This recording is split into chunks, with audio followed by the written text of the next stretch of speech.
एकमात्र ऐसा कौरव जो जिंदा बचा हुआ था। महाभारत युद्ध खत्म होने के बाद आखिर उस कौरव का क्या हुआ, वो कहाँ गया? आप देख रहे हैं जयनंद कुमार चैनल। तो चलिए अब करते हैं ज्ञान की बात। वीडियो में आगे बढ़ने से पहले हमारे चैनल को सब्सक्राइब अवश्य करें और बेल आइकन जरूर दबाइएगा। यूँ तो कौरव 100 थे, लेकिन ये गलत जानकारी है।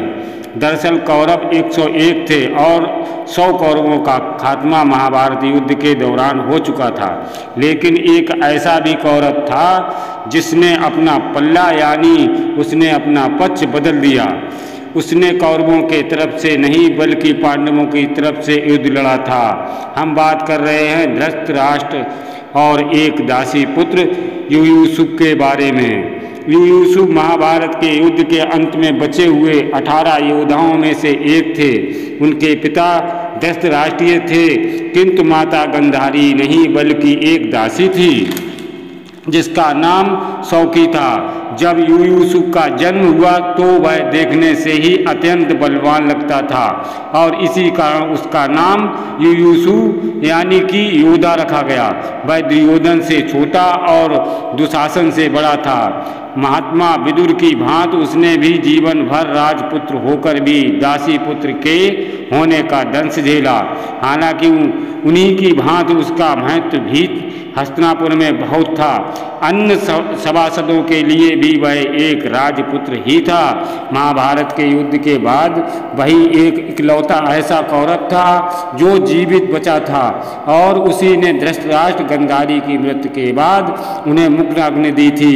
युयुत्सु कभी शकुनी के प्रभाव में नहीं रहा। अपने अन्य भाइयों से उलट उसके मन में सदैव धर्म की ओर ही हमेशा झुका रहता था। यही कारण था कि वो दुर्योधन के किसी भी पाप में भागीदारी नहीं रहा है। ऐसा भी कहा जाता है कि बचपन में उसने युधिष्ठिर को ही सूचना दी थी कि दुर्योधन ने भीम के भोजन में विषपात मिला दिया है।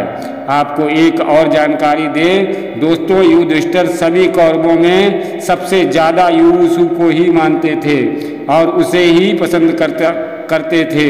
कहा जाता है कि वह एक उत्कृष्ट योद्धा था। उसकी गिनती श्रेष्ठ रक्षों में की जाती थी।